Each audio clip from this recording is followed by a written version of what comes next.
just before the video starts, make sure you go and check out my website, YSTech.org. This is the place where you're going to be finding the latest news and everything great in technology, from reviews to tutorials and much more. So make sure you go check it out in the description, YSTech.org. I'll see you there.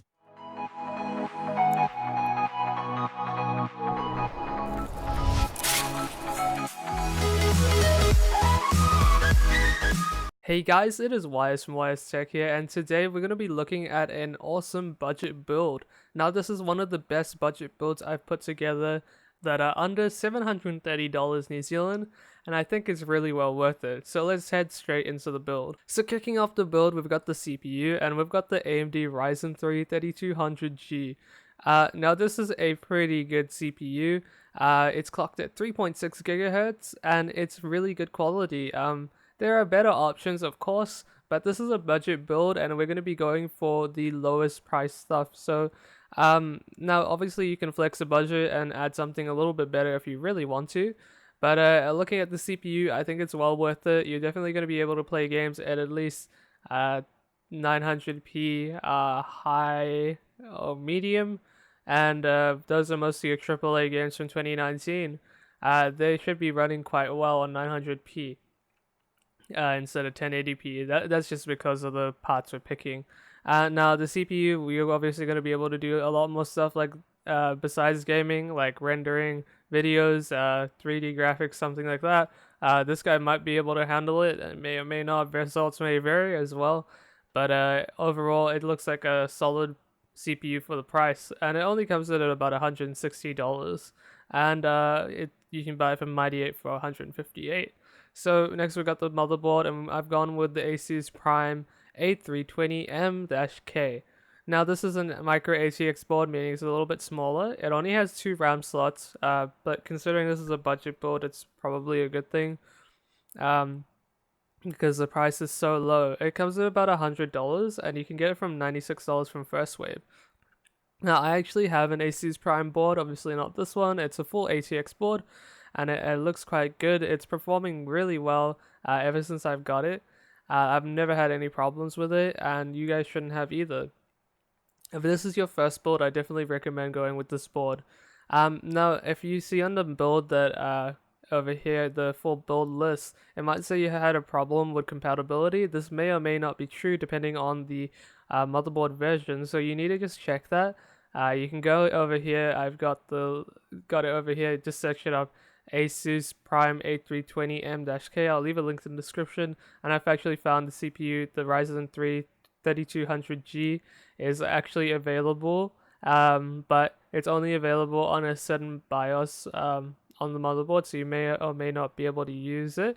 But you should, if you're not able to use it because it's older, you have to flash the BIOS, so that means you have to have a CPU, another one. So just ask what version this BIOS is on when you buy the motherboard, and you should be fine, because this guy is actually supported directly, stated on the Asus website.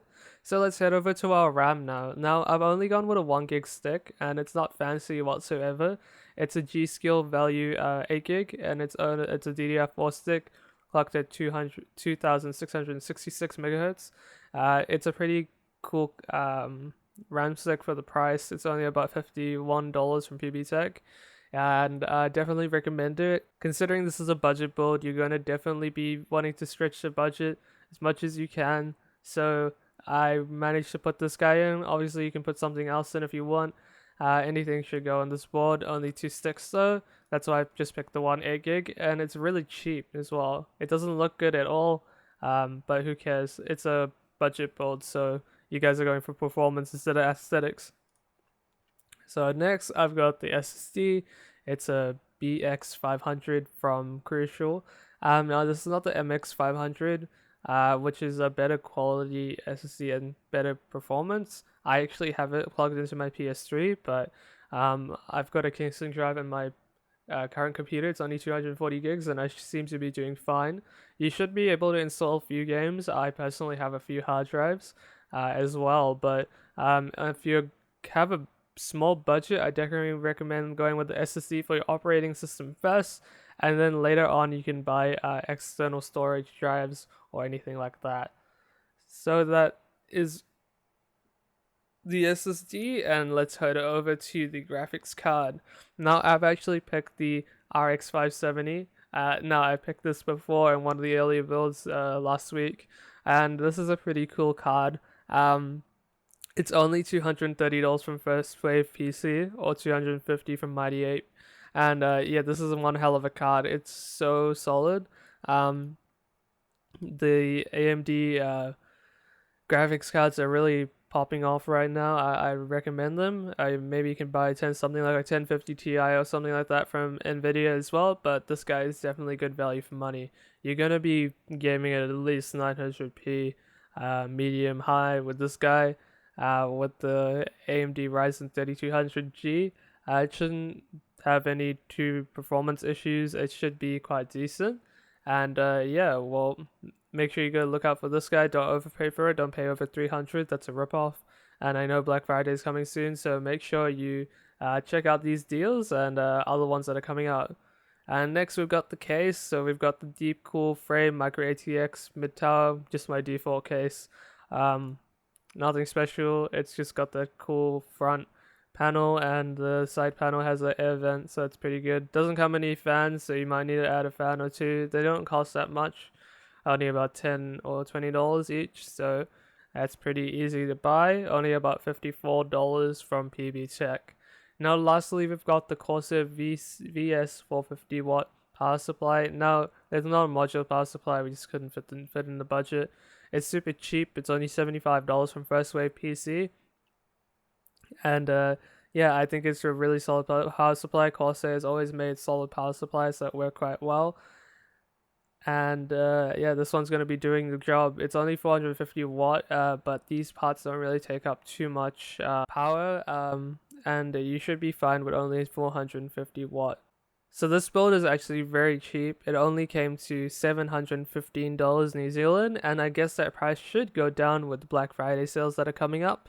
I definitely recommend swapping parts out if you want to do your own research, find additional stuff, take stuff out, put stuff in, maybe get some second-hand parts. It'll definitely bring your budget down, especially if you're on a tight budget like this. I understand what it's like to be like a kid with literally no income, and you know, your parents gave you a special budget for this, and you're finding it hard to stretch the budget, but you're trying to do it as much as you can. Yeah, I was in the same position a few years ago, but once you get past the persuasion stage, I definitely recommend a good computer like this, especially if you're into programming or anything like that. Definitely good career path down the line. And yeah, well, this about sums the video up. Thank you guys very much for watching. Make sure you go and check out YSTech.org for the latest posts and etc. You'll find the latest posts and reviews every Wednesday and much more. So make sure you go check it out, YSTech.org. And if you're on YSTech.org, make sure you go and check out my Twitch channel, twitch.tv/Beezito. I'll be streaming every day because my exams are finished now. And yeah, well, that sums it up. Thank you guys very much for watching. I hope you have an awesome day or rest of your day, and I'll see you guys later. Bye.